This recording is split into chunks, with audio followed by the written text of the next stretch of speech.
بسم اللہ الرحمن الرحیم۔ السلام علیکم۔ نوح علیہ السلام کی کشتی۔ حضرت نوح علیہ السلام 950 برس تک اپنی قوم کو خدا کا پیغام سناتے رہے، مگر ان کی بد نصیب قوم ایمان نہیں لائی، بلکہ طرح طرح سے آپ کی تحقیر و تذلیل کرتی رہی اور قسم قسم کی اذیتوں اور تکلیفوں سے آپ کو ستاتی رہی، یہاں تک کہ کئی بار ان ظالموں نے آپ کو اس قدر زرد و کوب کیا کہ آپ کو مردہ خیال کر کے کپڑوں میں لپیٹ کر مکان میں ڈال دیا، مگر آپ پھر بھی مکان سے نکل کر دین کی تبلیغ فرمانے لگے۔ اسی طرح بارہا آپ کا گلا گھونٹتے رہے، یہاں تک کہ آپ کا دم گھٹنے لگا اور آپ بے ہوش ہو جاتے، مگر ان ایذاؤں اور مصیبتوں پر بھی آپ یہی دعا فرمایا کرتے تھے کہ اے پروردگار، تو میری قوم کو بخش دے اور ہدایت عطا فرما، کیونکہ یہ مجھ کو نہیں جانتے ہیں۔ اور قوم کا یہ حال تھا کہ ہر بوڑھا باپ اپنے بچوں کو یہ وصیت کر کے مرتا تھا کہ نوح علیہ السلام بہت پرانے پاگل ہیں، اس لیے کوئی ان کی باتوں کو نہ سنے اور نہ ان کی باتوں پر دھیان دے، یہاں تک کہ ایک دن یہ وحی نازل ہو گئی کہ اے نوح، اب تک جو لوگ مومن ہو چکے ہیں ان کے سوا اور دوسرے لوگ کبھی ہرگز ہرگز ایمان نہیں لائیں گے۔ اس کے بعد آپ اپنی قوم کے ایمان لانے سے نا امید ہو گئے اور آپ نے اس قوم کی ہلاکت کے لیے دعا فرما دی، اور اللہ تعالیٰ نے آپ کو حکم دیا کہ آپ ایک کشتی تیار کریں۔ چنانچہ 100 برس میں آپ کے لگائے ہوئے ساگوان کے درخت تیار ہو گئے، اور آپ نے ان درختوں کی لکڑیوں سے ایک کشتی بنائی جو 80 گز لمبی اور 50 گز چوڑی تھی، اور اس میں 3 درجے تھے۔ نچلے طبقے میں درندے، پرندے اور حشرات الارض وغیرہ، اور درمیانی طبقے میں چوپائے وغیرہ جانوروں کے لیے، اور بالائی طبقے میں خود اور مومنین کے لیے جگہ بنائی۔ اس طرح یہ شاندار کشتی آپ نے بنائی، اور 100 برس کی مدت میں یہ تاریخی کشتی بن کر تیار ہوئی، جو آپ کی اور مومنوں کی محنت اور کاریگری کا ثمرہ تھی، جنہوں نے بے پناہ محنت کر کے یہ کشتی بنائی تھی۔ جب آپ کشتی بنانے میں مصروف تھے تو آپ کی قوم آپ کا مذاق اڑاتی تھی۔ کوئی کہتا تھا کہ اے نوح، اب تم بڑئی بن گئے، حالانکہ پہلے تم کہا کرتے تھے کہ میں خدا کا نبی ہوں۔ کوئی کہتا، اے نوح، اس خشک زمین میں تم کشتی کیوں بنا رہے ہو؟ کیا تمہاری عقل ماری گئی ہے؟ غرض طرح طرح کا تمسخر و استہزاء کرتے اور قسم قسم کی طعنہ بازیاں اور بد زبانیاں کرتے رہتے تھے، اور آپ ان کے جواب میں یہی فرماتے تھے کہ آج تم ہم سے مذاق کرتے ہو، لیکن مت گھبراؤ، جب خدا کا عذاب بصورت طوفان آ جائے گا تو ہم تمہارا مذاق اڑائیں گے۔ جب طوفان آ گیا تو آپ نے کشتی میں درندوں، چرندوں اور پرندوں اور قسم قسم کے حشرات الارض کا ایک ایک جوڑا نر و مادہ سوار کرا دیا، اور خود آپ اور آپ کے تینوں فرزند یعنی حام، سام اور یافت، اور ان تینوں کی بیویاں اور آپ کی مومنہ بیوی اور 72 مومنین مرد و عورت، کل 80 انسان کشتی میں سوار ہو گئے، اور آپ کی ایک بیوی وائلہ جو کافرہ تھی، اور آپ کا ایک لڑکا جس کا نام کنعان تھا، یہ دونوں کشتی میں سوار نہیں ہوئے اور طوفان میں غرق ہو گئے۔ روایت ہے کہ جب سانپ اور بچھو کشتی میں سوار ہونے لگے تو آپ نے ان دونوں کو روک دیا، تو ان دونوں نے کہا کہ اے اللہ کے نبی، آپ ہم دونوں کو سوار کر لیجئے، ہم عہد کرتے ہیں کہ جو شخص سلام علی نوح فی العالمین پڑھ لے گا، ہم دونوں اس کو ضرر نہیں پہنچائیں گے۔ تو آپ نے ان دونوں کو بھی کشتی میں بٹھا دیا۔ طوفان میں کشتی والوں کے سوا ساری قوم اور کل مخلوق غرق ہو کر ہلاک ہو گئی، اور آپ کی کشتی جوتی پہاڑ پر جا کر ٹھہر گئی، اور طوفان ختم ہونے کے بعد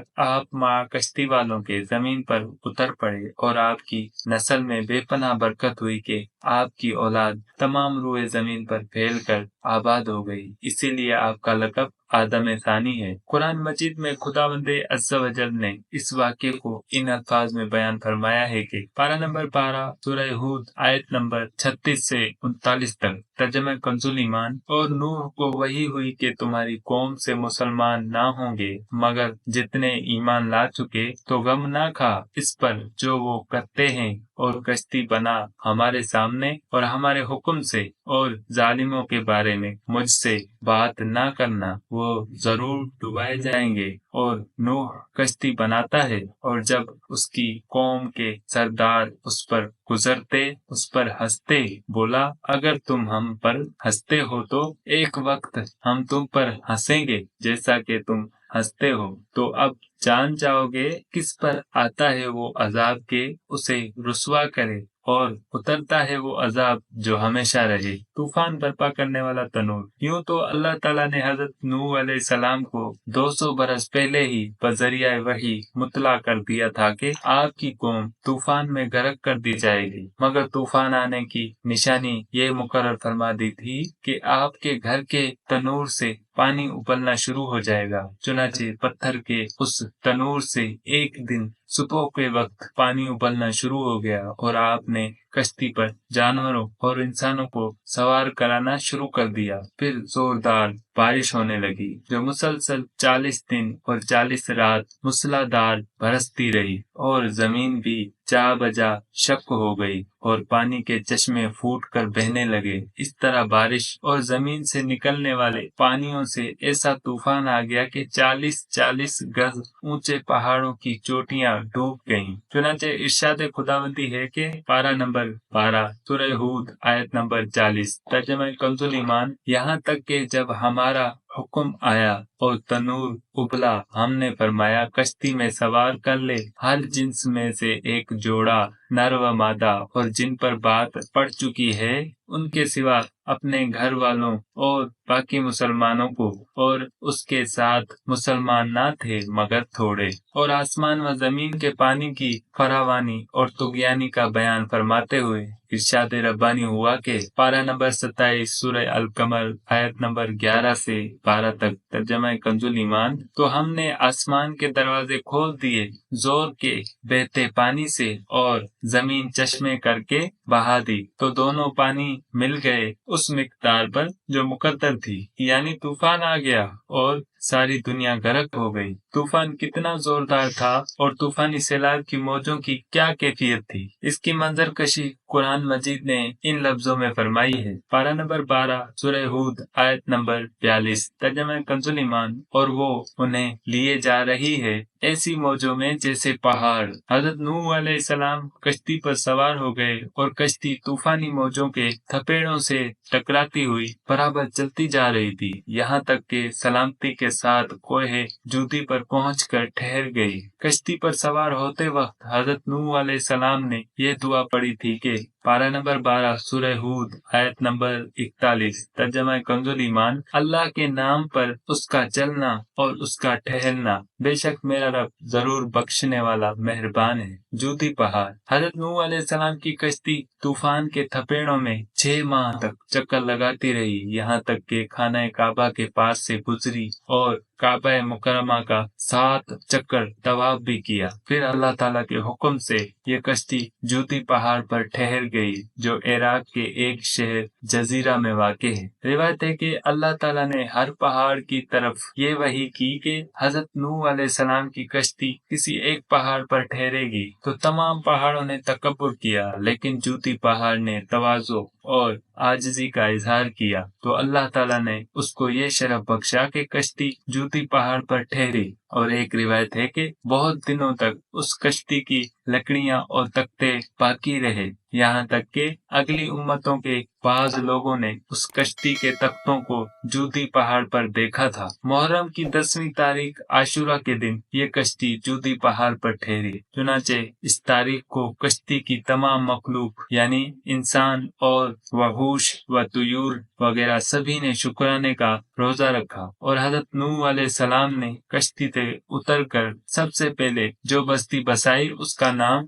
ثمانین رکھا۔ عربی زبان میں ثمانین کے معنی 80 ہوتے ہیں۔ چونکہ کشتی میں 80 آدمی تھے، اسی لیے اس گاؤں کا نام ثمانین رکھ دیا گیا۔ پارہ نمبر 12 سورہ الہود آیت نمبر 44، ترجمہ کنز ایمان، اور کشتی کوہ جودی پر ٹھہری اور فرمایا گیا کہ دور ہوں بے انصاف لوگ۔ نوح علیہ السلام کا بیٹا غرق ہو گیا۔ حضرت نوح علیہ السلام کا ایک بیٹا جس کا نام کنعان تھا، وہ صدق کے دل سے آپ پر ایمان نہیں لایا تھا، بلکہ وہ منافق تھا اور اپنے کفر کو چھپائے رکھتا تھا، لیکن طوفان کے وقت اس نے اپنے کفر کو ظاہر کر دیا۔ حضرت نوح علیہ السلام نے کشتی پر سوار ہوتے وقت اس کو بلایا اور فرمایا کہ میرے پیارے بیٹے، تم کشتی پر سوار ہو جاؤ اور کافروں کا ساتھ چھوڑ دو۔ تو اس نے کہا کہ میں طوفان میں پہاڑوں پر چڑھ کر پناہ لے لوں گا۔ تو آپ نے بڑی دل سوزی کے ساتھ فرمایا کہ بیٹا، آج خدا کے عذاب سے کوئی کسی کو نہیں بچا سکتا،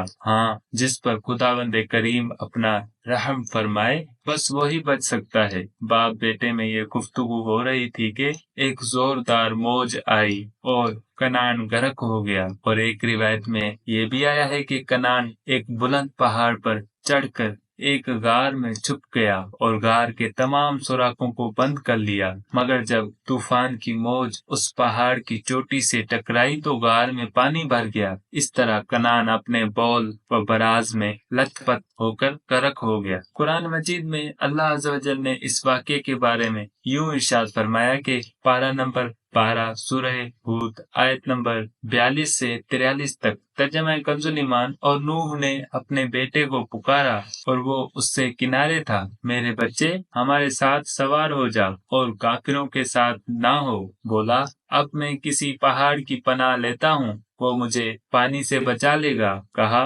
آج اللہ کے عذاب سے کوئی بچانے والا نہیں مگر جس پر وہ رحم کرے۔ اور ان کے بیچ میں موج آڑے آئی تو وہ ڈوبتوں میں رہ گیا۔ بیٹے کو اپنے سامنے اس طرح غرقاب ہوتے دیکھ کر حضرت نوح علیہ السلام کو بڑا صدمہ و رنج پہنچا، اور آپ نے جناب باری تعالیٰ میں عرض کیا کہ اے میرے پروردگار، میرا بیٹا کنعان تو میرے گھر والوں میں سے ہے اور تیرا وعدہ سچا ہے اور تو احکم الحاکمین ہے۔ تو اللہ تعالیٰ نے فرمایا کہ اے نوح، یہ آپ کا بیٹا کنعان آپ کے ان گھر والوں میں سے نہیں ہے جن کو آپ بچانے کا ہم سے وعدہ کیا تھا، لہذا اے نوح تمہارا یہ سوال ٹھیک نہیں ہے، اسی لیے تم مجھ سے ایسی کسی بات کا سوال نہ کرو جس کا تمہیں علم نہیں ہے۔ تو حضرت نوح علیہ السلام نے کہا کہ اے میرے پروردگار، میں تیری پناہ مانگتا ہوں کہ میں تجھ سے کسی ایسی بات کا سوال کروں جو مجھے معلوم نہیں ہے،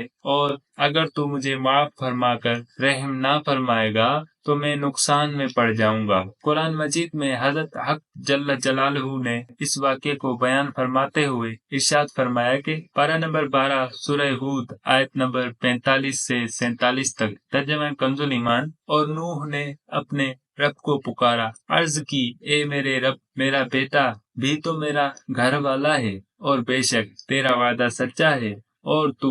سب سے بڑھ کر حکم والا۔ فرمایا، اے نوح، وہ تیرے گھر والوں میں نہیں، بے شک اس کے کام بڑے نالائق ہیں۔ تو مجھ سے وہ بات نہ مانگ جس کا تجھے علم نہیں، میں تجھے نصیحت فرماتا ہوں کہ نادان نہ بن۔ عرض کی، اے میرے رب، میں تیری پناہ چاہتا ہوں کہ تجھ سے وہ چیز مانگوں جس کا مجھے علم نہیں، اور اگر تو مجھے نہ بخشے اور رحم نہ کرے تو میں ضیاء کار ہو جاؤں۔ طوفان کیوں کر ختم ہوا؟ جب حضرت نوح علیہ السلام کی کشتی جوتی پہاڑ پر پہنچ کر ٹھہر گئی اور سب کفار غرق ہو کر فنا ہو چکے تو اللہ تعالیٰ نے زمین کو حکم دیا کہ اے زمین، جتنا پانی تجھ سے چشموں کی صورت میں نکلا ہے تو ان سب پانیوں کو پی لے، اور اے آسمان، تو اپنی بارش بند کر دے۔ چنانچہ پانی گھٹنا شروع ہو گیا اور طوفان ختم ہو گیا۔ پھر اللہ تعالیٰ نے حضرت نوح علیہ السلام کو حکم دیا کہ اے نوح،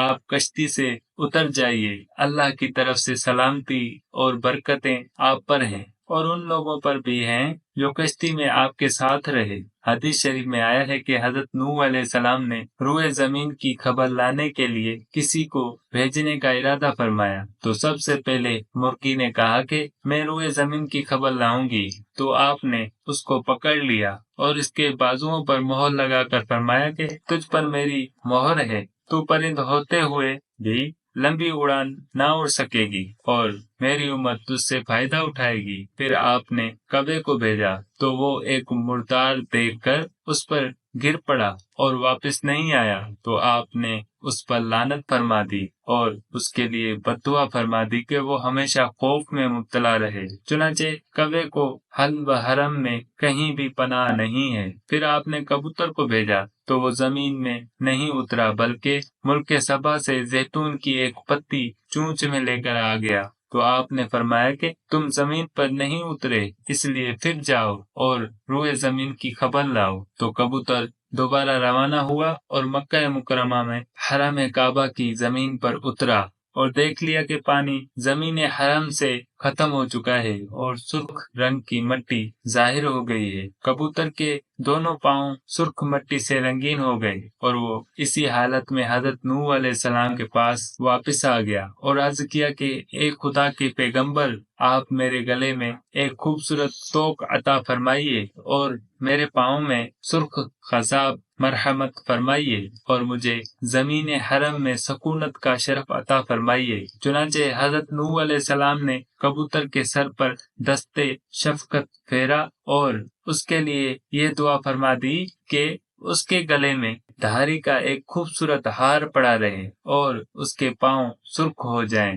اور اس کی نسل میں خیر و برکت رہے اور اس کو زمین حرم میں سکونت کا شرف ملے۔ اللہ تعالیٰ نے قرآن کریم میں ارشاد فرمایا کہ پارہ نمبر 12 سورہ ہود آیت نمبر 44 ترجمہ کنز ایمان، اور حکم فرمایا گیا کہ اے زمین اپنا پانی نگل لے اور اے آسمان تھم جا، اور پانی خشک کر دیا گیا اور کام تمام ہوا اور کشتی کوہ جودی پر ٹھہری، اور فرمایا گیا کہ دور ہوں بے انصاف لوگ۔ اور حضرت نوح علیہ السلام کو کشتی سے اترنے کا حکم دے کر اللہ تعالیٰ نے ارشاد فرمایا کہ پارہ نمبر 12 سورہ ہود آیت نمبر 48 ترجمہ کنز ایمان، فرمایا گیا اے نوح کشتی سے اتر، ہماری طرف سے سلام اور برکتوں کے ساتھ جو تجھ پر ہیں اور تیرے ساتھ کے کچھ گروہوں پر۔ حضرت نوح علیہ السلام کے اس واقعے میں بڑی بڑی عبرتوں کے سامان ہیں جن کے انوار تجلیات سے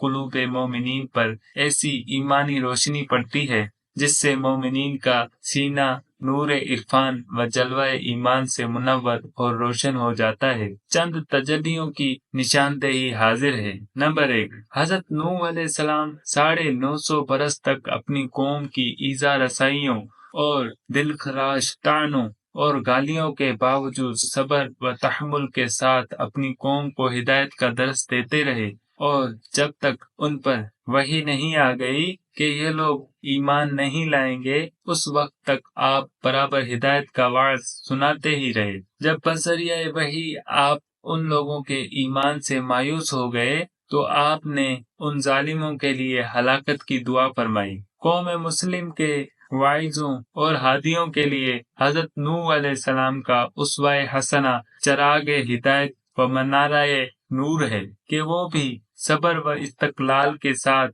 برابر تبلیغ و ارشاد کا کام جاری رکھیں۔ نمبر 2، حضرت نوح علیہ السلام اور مومنین طوفان کے عظیم سیلاب میں جبکہ طوفان کی موجیں پہاڑوں کی طرح سر اٹھا رہی تھیں، کشتی پر سوار تھے اور طوفانی موجوں کے سیلاب عظیم میں ایک تنکے کی طرح کشتی پر سوار تھے۔ نمبر 2، حضرت نوح علیہ السلام اور مومنین طوفان کے عظیم سیلاب میں جبکہ طوفان کی موجیں پہاڑوں کی طرح سر اٹھا رہی تھیں، کشتی پر سوار تھے اور طوفانی موجوں کے سیلاب عظیم میں ایک تنکے کی طرح یہ کشتی ہچکولے کھاتی چلی جا رہی تھی، مگر حضرت نوح علیہ السلام اور مومنین توکل کی ایسی منزل بلند میں تھے کہ نہ ان لوگوں کو کوئی گھبراہٹ تھی نہ کوئی پریشانی۔ اس میں مومنین کے لیے یہ ہدایت ہے کہ بڑی سے بڑی مصیبت کے وقت میں بھی مومن کو اللہ تعالیٰ پر بھروسہ رکھ کر